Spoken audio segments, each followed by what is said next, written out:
नाज़रीन, आपको एक दफ़ा फिर प्रोग्राम गुफ्तगू के अंदर खुश आमदीद करता हूँ और आप सब के लिए दुआ गो हूँ। अल्लाह ताला आप सब पर अपनी रहमतें बरकतें नाजिल फरमाए। इस वक्त आपके सामने दुनिया का मंज़रनामा है और मंज़रनामा जो है वो रोज़ाना एक नई करवट ले लेता है और मैं और आप इस उम्मीद पर सुबह उठते हैं, रात को सोते हैं, दुआ करते हैं कि या अल्लाह जो सुबह हो, ये सुबह अमन की सुबह हो, ये सुबह जो है वो हमारे जो फ़लस्तीनी भाई हैं, ख़ास तौर पे गज़ा के जो मुसलमान हैं, उनके लिए कोई आसानी की सूरत हाल हो जाए, उनके लिए कोई ऐसा पैगाम आ जाए कि भाई वहाँ कोई अमन कायम हो जाए। वहाँ के हालात तो अब देखे ही नहीं जाते और इस वक्त जो हालात हैं वो आप हज़रात के सामने हैं और इतने दर्दनाक हालात हैं नाज़रीन, जब मैं देख लेता हूँ तो मेरी तो कैफ़ियत बदल जाती है, यानी मुझे तो कुछ अच्छा ही नहीं लगता। और मैं सच बताऊँ आपको कि इन इन इस पूरे अरसे में ना अच्छा खाने को दिल चाहता है। ये तो मजबूरी है ना कि भाई इंसान को जो है वो ज़िंदा रहना है तो उसको ज़िंदा रहने के लिए कुछ खाना भी होगा। मैं पर्सनली जो है वो इतना ज़्यादा लगता है ऐसा है, लेकिन यानी तबीयत में इतना बोझ है कि मैं आपको बता नहीं सकता। और फिर उसके बाद हम सोचते हैं यार शायद कोई रास्ता निकल आएगा, लेकिन दुनिया का जो मंज़रनामा है वो तो मुझे ऐसा लग रहा है कि वो ख़राब ही हो रहा है, कोई बेहतर होने की तरफ नहीं जा रहा। कोई खैर की, कोई अमन की उम्मीद नज़र नहीं आ रही। जो नई डेवलपमेंट कतर के अंदर हुई तो ये तो बहुत ही ख़तरनाक सूरत हाल है और इस सूरत हाल में तो लगता है कि चीज़ें जो है वो कोई यानी बहुत जल्दी ठीक होने वाली नहीं है। तो अल्लाह ताला से दुआ करें जी, अल्लाह ताला उनके लिए आसानी का मामला फ़रमाए और ये जो हमारे हुक्मरान हैं, हमारे हुक्मरानों को अल्लाह ताला जो है हिदायत अता फ़रमाए। देखें, इंसान जो है बहुत सारी चीज़ें होती हैं जिनके ऊपर इंसान कंप्रोमाइज़ नहीं करता। इनफ़िरादी हैसियत में पहले मैं एक, क्योंकि मैं और आप तो बहुत मामूली लोग हैं, हमारी क्या हैसियत है, हम तो आम इंसान हैं, ना कोई हमारे पास कोई ताकत है, ना कोई इख्तियार है, ना कोई ओहदा है, ना कोई बहुत बड़ी कोई हम कोई शख्सियत है, हम तो कुछ भी नहीं है। हमारे पास तो सिर्फ़ अल्लाह रब्बुल इज़्ज़त की का एक आसरा है और हमारा जो हथियार है वो तो दुआ है ना। जो हुज़ूर ने फरमाया ना, दुआ सिलाहुल मोमिन, कि दुआ मोमिन का हथियार है। तो एक इनफिरादी शख्स में और आप और हम कर क्या सकते हैं? हम सब सिवाय दुआ के और कुछ कर भी नहीं सकते। यानी और उसके अलावा तो भाई ये है कि इनफिरादी हैसियत से अपने आप को ताकतवर करें। इनफिरादी हैसियत में इंसान कैसे ताकतवर होता है कि भाई इल्म के ज़रिए से, हुनर के ज़रिए से और अपने पैसे के ज़रिए से और फिर यूनिटी के ज़रिए से, इन सब चीज़ों के ज़रिए से इंसान मजबूत होता है ना। तो वो हमने करना है और साथ साथ दुआ करनी है। तो दुआ तो हमने करनी है, यही इनफिरादी हैसियत में तो भाई हमारे ज़िम्मे भी यही है और हमने करना भी यही है, ठीक है।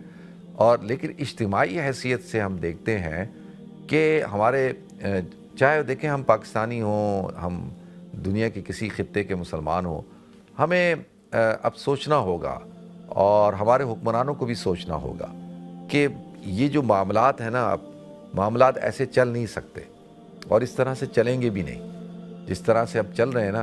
क्योंकि जब अवाम एक पेज पे हो और हुक्मरान एक पेज पे हों तो फिर ज़्यादा देर तक मामला चलने वाला नहीं होता। तो आपके सामने है ये नेपाल के अंदर सिर्फ 4 दिन के अंदर पूरा मंजरनामा तब्दील। 4 दिन के अंदर सिर्फ किस बात पे जी? सोशल मीडिया पे पाबंदी लगाई। आजकल जो है वो लोग देखें, जब आप लोगों से वो ज़राए भी छीन लेंगे जिन ज़राए से वो अपने जज्बात, अपने एहसासात, अपनी परेशानियां, अपनी तकलीफ़ें, अपने दुख बयान करते हैं। एक आदमी है, उसके ऊपर जुल्म हो रहा है, वो किसी कैफियत में है, तो वो सोशल मीडिया पे वो फ़ोन उठाता है और कहता है देखो जी मेरे इलाके में मेरे साथ ये हुआ। तो कहीं ना कहीं से कोई मदावा होता है, कोई उसको होता है कि यार मैंने जो है वो अपना दर्द, अपनी तकलीफ़, अपनी परेशानी जो है बता दी है। ये इंसान की फितरत है ना। तो आप उससे वो हक भी जब छीनेंगे तो फिर ये मामला होगा जो नेपाल के अंदर हुआ, जो इंडोनेशिया के अंदर हो रहा है। इंडोनेशिया में क्या हो रहा है और आपको पता है कल फ्रांस में क्या हुआ? फ्रांस के अंदर वोट ऑफ नो कॉन्फिडेंस, वज़ीर आज़म साहब फारिग और अभी मुझे लगता है सदर भी फारिग होगा। تو لہذا دنیا کے اندر ایک جو لہر ہے وہ جاری ہے، اور وہ لہر جو ہے مختلف ملکوں کا رخ کرتی ہے اور تبدیلی لے کے آ رہی ہے۔ تو ہمارے جو حکمران ہیں ان کو بھی اس بات کو سمجھنا چاہیے، اور خاص طور پہ یہ جو عرب حکمران ہیں اور پاکستان کے جو حکمران ہیں، یہ جو طاقتور ملک ہیں نا، جیسے ترکی ہے، اسی طریقے سے ایجپٹ ہے، پھر پاکستان ہے، مطلب یہ 3 ملک تو بڑے طاقتور ملک ہیں نا، مطلب یہ کوئی چھوٹے ملک نہیں ہیں، بڑے ملک ہیں اور بڑے طاقتور ملک ہیں۔ تو ان کو، اور پھر یہ جو قطر ہے، UAE ہے، سعودی عرب ہے، ان کو جو جن کے پاس پیسہ ہے، جن کے پاس جو ہے وہ، تو اب ان کو یہ سوچنا ہے کہ بھائی تو 1-2 میزائل اور گرے نا، 2 ڈرون اٹیک اور ہونے تو بھٹا بیٹھ جانا ہے۔ اسی طرح سے اس کا بھی یہی حال ہونا ہے، UAE کا۔ تو لہذا بہت زیادہ سمجھداری کا مظاہرہ کرنا چاہیے۔ اچھا، میں وہ جو بات کر رہا تھا نا، بات کہیں سے کہیں جا رہی ہے، تو انسان جو ہے وہ انفرادی حیثیت میں ہر چیز برداشت کرتا ہے، لیکن اپنی عزت نفس کو جو ہے وہ مجروح نہیں ہونے دیتا۔ انسان کی اپنی ایک عزت ہوتی ہے نا، عزت نفس، سمجھتے ہیں نا آپ کیا؟ کہ انسان کہتا ہے یار میرے پاس تو کچھ بھی نہیں ہے میری سوائے عزت کے، تو تم اس کو بھی یار ختم کرنا چاہتے ہو، اس کو بھی لوٹ رہے ہو، تم نے میری عزت نفس کو مجروح کر دیا ہے۔ تو جو غیرت مند آدمی ہوتا ہے وہ سب کچھ برداشت کرتا ہے، لیکن وہ ذلت برداشت نہیں کرتا، وہ ذلیل ہونا برداشت نہیں کرتا۔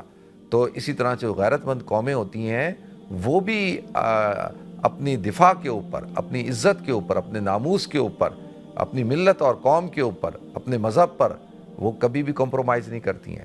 وہ ہر چیز کمپرومائز کر سکتی ہیں، لیکن وہ کہتی ہیں یہ ہماری ریڈ لائن ہے۔ تو ابھی تک تو ہمارے حکمرانوں نے کوئی ریڈ لائن ہی نہیں بنائی۔ اب دیکھیں نا کس طریقے سے جو ہے وہ آپ سوچ سکتے ہیں کہ یعنی اور پارٹنر کون ہے؟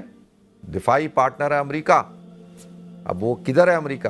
یہاں تو کہانیاں یہ آ رہی ہیں کہ اسرائیل کے اندر تو اتنا دم ہی نہیں ہے کہ یہ تو بغیر امریکہ کی مدد سے، اس کی آشیواد سے، اس کے اشارے کے یہ ہو ہی نہیں سکتا، یہ وہ کر ہی نہیں سکتا جب تک کہ اس کی اجازت نہ ہو۔